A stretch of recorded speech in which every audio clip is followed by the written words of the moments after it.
লালমনিরহাটের বড়বাড়ি বাজারে ঢুকলেই ভিড়ের কোলাহল ছাপিয়ে কানে আসে সেলাই মেশিনের একটানা শব্দ। এই শব্দই গত 2 দশক ধরে বদলে দিয়েছে নারী উদ্যোক্তা সান্ত্বনা রানী রায়ের জীবন। এক সময়ের চরম অভাব অনটনের সংসার থেকে উঠে এসে আজ তিনি শুধু সফল উদ্যোক্তাই নন, বরং এলাকার শত শত নারীর স্বাবলম্বী হওয়ার অনুপ্রেরণা। কাকিমা অবশ্য কাজ শেখায় সবাইকে, অনেক মেয়েকে শেখায়, তোমাকেও শেখাবে। তারপর একদিন হঠাৎ করে আসলাম, কাকিমাকে জিজ্ঞেস করলাম, কাকিমা বল ঠিক আছে আমি শেখাবো, আসেন। শেখায়, ভালো শেখায়, অনেক কিছুই শিখছি। এখান থেকে মনে করেন যে আমার সংসারের আয় উন্নতিও করছি, বাচ্চাকে পড়ালেখা করাইতেছি এখান থেকেই, নিজে রোজগার করে। জন্মর পর থেকে আমরা কি দেখতেছি অনেক পুরাতন দোকান, এবং আমাদের বড়বাড়ি বাজারের একটাই শুধু নারী উদ্যোক্তার দোকান। এরকম দোকান যদি প্রতিটা বাজারে একটা করে থাকতো তাহলে আমাদের নারীদের জন্য খুব সুবিধা হতো। সান্ত্বনা রানীর পথ চলা সহজ ছিল না। 1992 সালে দিনমজুর স্বামীর সংসারে দারিদ্র্য ছিল নিত্যসঙ্গী। 8ম শ্রেণী পাশ সান্ত্বনা বুঝেছিলেন চোখের জল দিয়ে অভাব ঘোচানো যাবে না, প্রয়োজন পরিশ্রম ও উদ্যোগ। সেই সংকল্প থেকেই দারিদ্র্য জয়ের হাতিয়ার হিসেবে বেছে নেন সেলাইয়ের কাজ। আমার শেখার বয়স হলো 30 বছরের মতো। বাজারে দোকান দিছি 25 বছর হলো। আমার একটু সৎ সাহস ছিল যে আমি কাজ যখন মনোযোগ দিছি আমি শিখবই, স্বল্প মূল্যে আর কি। আমি তাদের কাছে কাজ দেয় আমাকে, আমি কাজ করি দেই, আমার ইনকামও হয়। যখন ঘর তৈরি হয় তখন আমি ইউনিয়ন পরিষদে আবেদন করি যে আমার একটা রুম দিলে আমি দোকান করব বাজারে। তখন আমার শ্বশুরকেও বললাম, আমার স্বামীকেও বললাম, আমার শাশুড়িকেও বললাম। তা কয় যে হ্যাঁ, যদি সাহস থাকে দাও। বেসরকারি সংস্থা RDRS থেকে প্রশিক্ষণ নিয়ে নিজেকে দক্ষ করে তোলেন তিনি। 2000 সালে মাত্র 30,000 টাকা ঋণ নিয়ে বড়বাড়ি বাজারে চালু করেন SB টেইলার্স। ছোট সেই উদ্যোগই আজ দৃঢ় ভিত্তির ব্যবসায় রূপ নিয়েছে। বছরে এখান থেকে তার আয় প্রায় 2.5 লাখ টাকা। পাশাপাশি গবাদি পশু পালন সহ গড়ে তুলেছেন সম্পদ।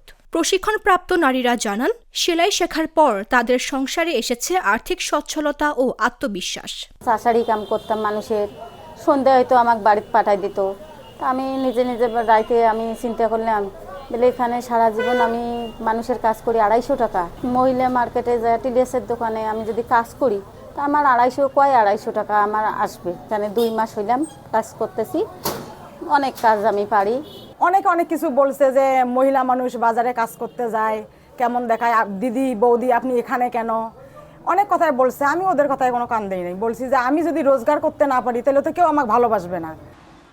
এই আয়ের উপর ভর করেই বদলে গেছে তার পরিবারের ভবিষ্যৎ। বড় মেয়ে ঢাকার জগন্নাথ বিশ্ববিদ্যালয়ে দর্শন বিভাগে পড়ছেন। ছোট মেয়ে লালমনিরহাট মজিদা খাতুন সরকারি মহিলা কলেজে অধ্যয়নরত। 1 বছর 6 মাস পর্যন্ত আমি আর কি নিজে একাই করি। 2টা মেয়ে আসলো, আসি আমি ওই মেয়ে 2টাকে প্রশিক্ষণ দেওয়াই যে তুমি কাজ করো, শেখো। তখন ওনাদেরও কাজ হয়, আমারও কাজ হয়, আমি তাদের দ্বারাই কাজ করি।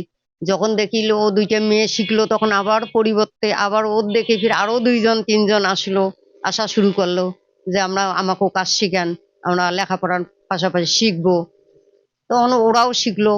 এইভাবে আমি অনেক 200-র উপরেও মেক শিখাইছি। বড়বাড়ি বাজারে দেখা যায় 500-1000-এর মতো দোকানদার, তার মধ্যে একটাই নারীর দোকান, হ্যাঁ, বা মহিলা দোকান। বাজারের মহিলা হিসেবে যে নিজে ব্যবসা করে, এটা অনেক কিছু আমাদের কাছে। আমরা তাদেরকে যতটুকু পারি এলাকা পাশাপাশি ব্যবসায়ী হিসেবে সাপোর্ট দেই। সরকার আমাকে যদি আরো সহযোগিতা কিছু করে তাহলে আমি হয়তো দোকানে ব্যবসা কাপড় চোপড় তুলবো বা আরো কর্মী খাটাবো।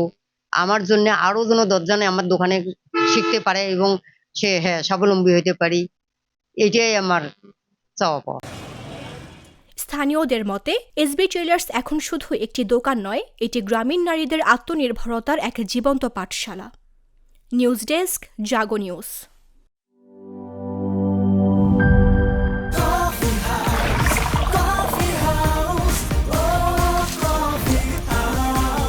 কফি হাউস, প্রতি চুমুকে আড্ডা জমে।